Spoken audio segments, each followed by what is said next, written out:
Hi, this is Sally Morgan, physical therapist, craniosacral therapist, and Tellington T-Touch practitioner for animals and people. This is Tristan. He's a Corgi, and this is an episode of Conversations with a Corgi. And today, happy Arbor Day, everyone.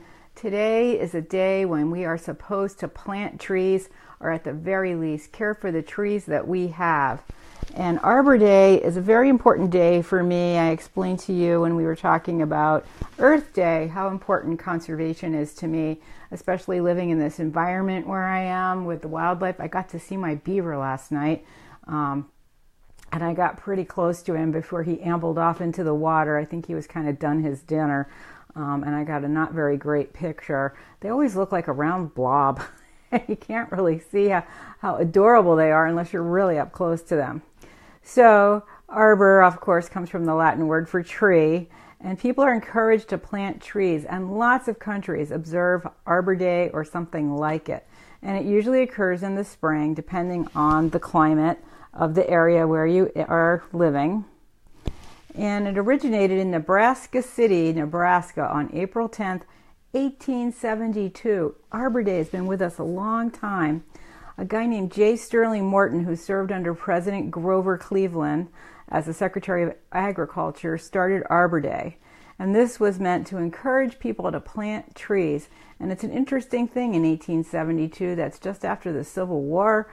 And, you know, we had been devastating the forests in this country as we moved in. And so it was important to remember to replant the trees that you were cutting down, because as much as they are a renewable resource, they're not an endless resource.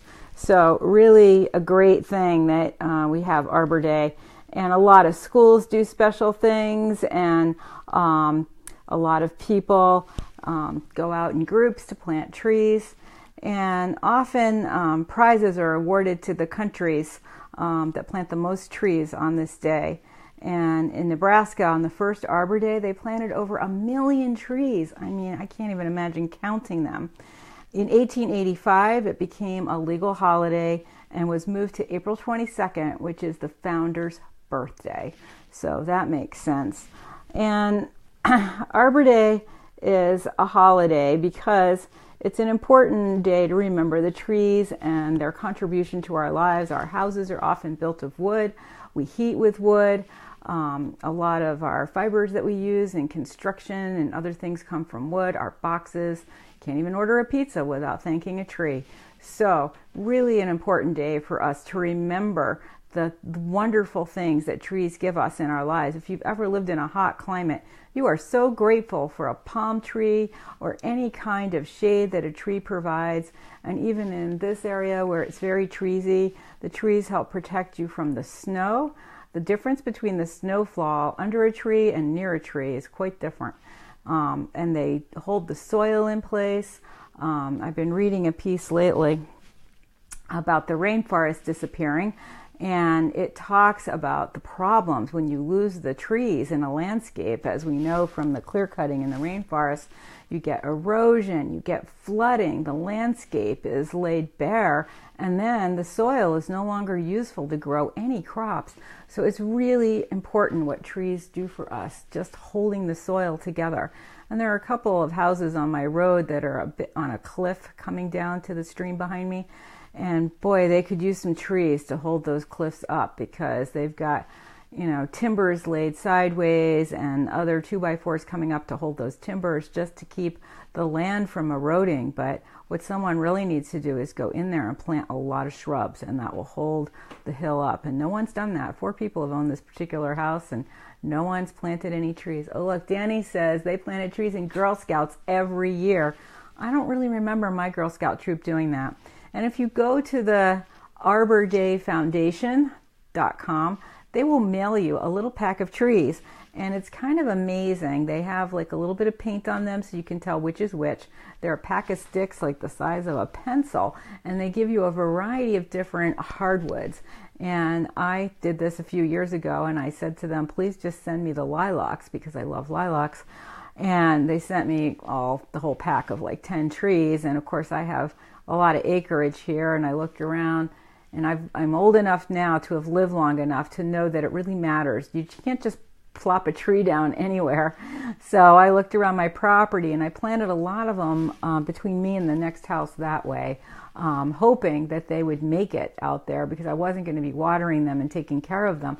And they have all kinds of nutrients in these little bags that each plant comes in. And I have to say, the 2 lilacs are by my house. One of them is about 2 feet tall. And when you go to the Arbor Day Foundation page, they even show you pictures of people standing next to this little thing up to their knees. And then 10 years later, this giant tree over their head. It's really impressive and inspiring. So my second lilac, my guy that mowed over it. And it was gone. It was completely gone. And I was devastated because I love lilacs so much. And he's mowed like 3 of them. And I've got quite a few out there. I've paid a lot of money for to get bigger ones.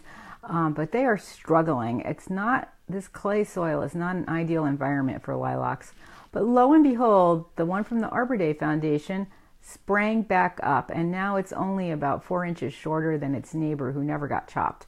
And I have them on a little hill here. I have to keep Tristan away from him because he likes to think that they are his personal place for his business in the morning. And the other thing about Arbor Day, which I encourage you to check out, is this great book, The Secret Life of, or The Hidden Life of Trees. A lot of us remember The Secret Life of Plants, and it talked about carrots feeling pain when we eat them. And in fact, trees do experience pain and the struggle. What this guy, Peter Wollenben, writes, what they feel and how they communicate discoveries from a secret world is fascinating.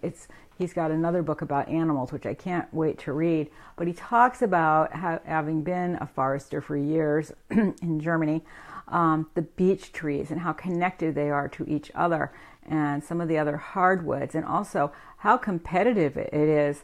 You know, I look out here, and because I've got neighbors with like 200-foot white pines, there's a lot of little baby pine trees growing up, and I get kind of worried. I don't want to be buried in a pine forest here because they have spindly branches, they self-prune, and I don't want one of those branches hitting me or my car or my dog or my house or my fence. Got enough problem with the dead hemlocks hitting my fence. So, but in fact, of all those little trees, only a couple will make it because as they grow, they'll shade out one another. Animals will eat them. If we have a bad winter, the deer will devour them. And so only a few will survive, even though there's about 40 out there and another 50 over there where it's cleared. And it is kind of fascinating that they are such a competitive species. We all know that pine grows fast. Wherever there's any kind of a clearing, those little guys are coming up everywhere, way out competing any of the hardwoods or other trees that could be in that area. So finding out how competitive they are and how hard it is for them to grow is pretty interesting because I don't want to be overrun with pine trees, and I also don't really like killing things, so it's hard for me to dig them up. The other thing I've learned from this book is, in addition to being really competitive, trees are also really supportive. There's a mother tree that has all of the offspring around it, and she provides a certain amount of protection from wind and snow.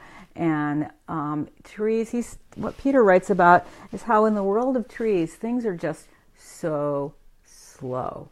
When you take 200 years to get your giant height, if something happens, like let's say a bear comes and claws a bunch of bark off the mother tree, it'll take years and years for that tree to recover. In the meantime, the trunk is open to the elements and fungus and bugs, and the tree has to be really strong to withstand having a problem in its bark.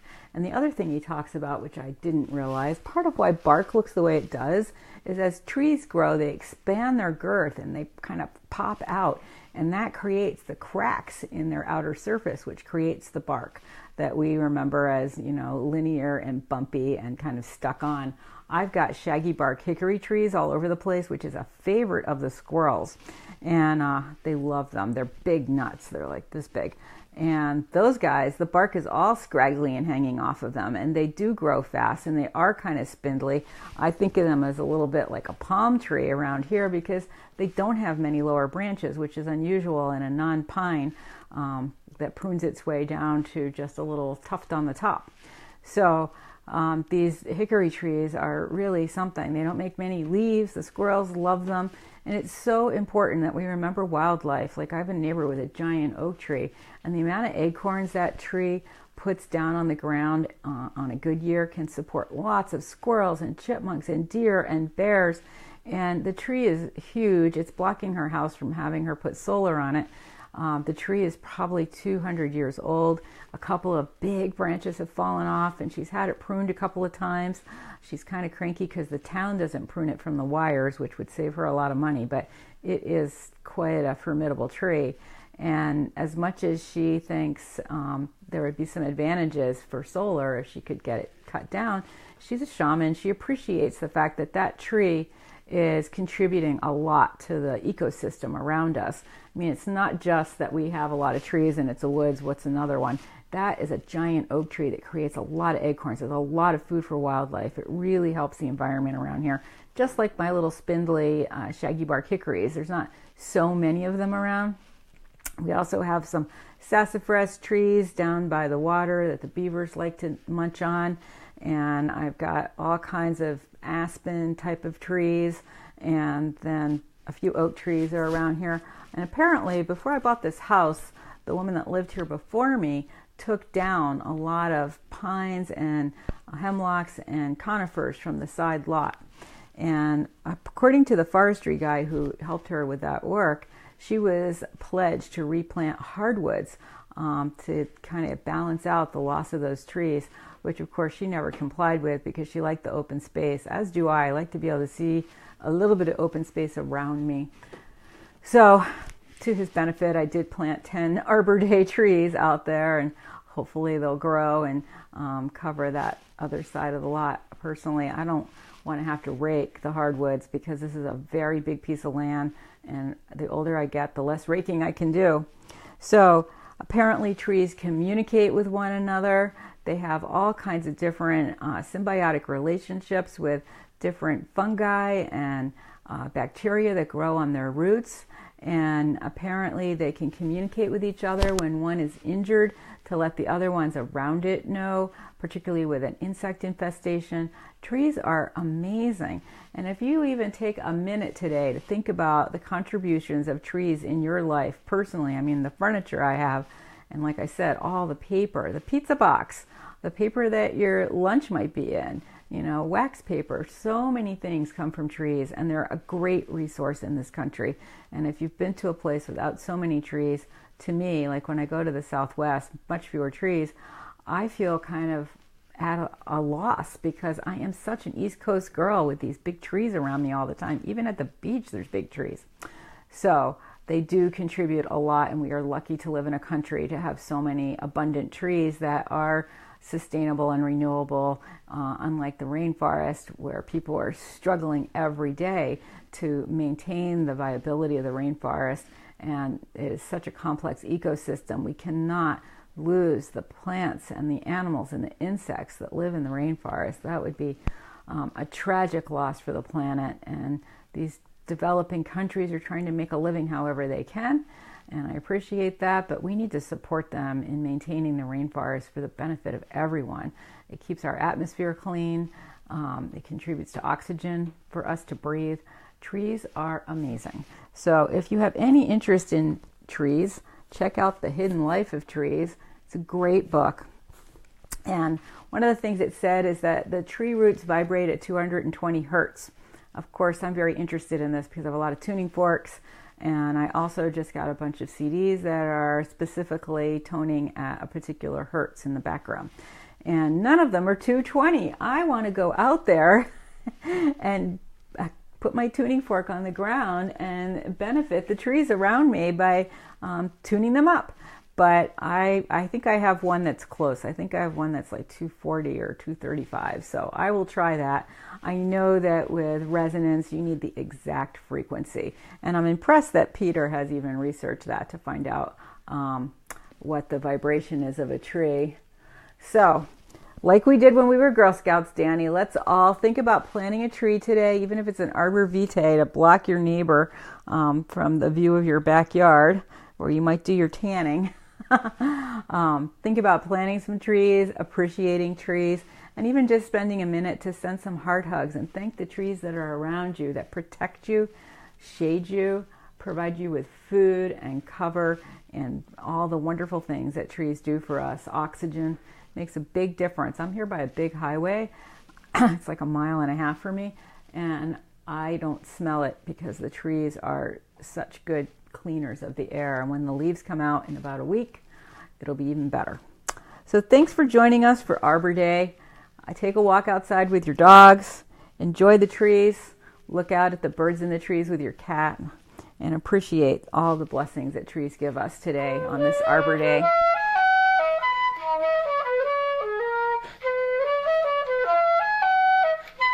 Tristan says, "Oh, I need a place for those chipmunks to hide because I like to watch the chipmunks."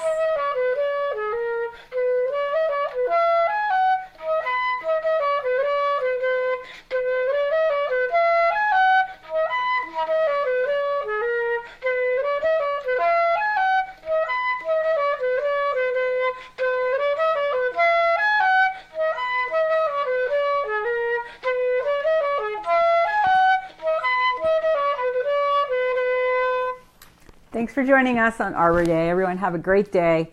Spend some time thanking the trees. We'll see you tomorrow at 9:30 because it's a Saturday. Bye-bye.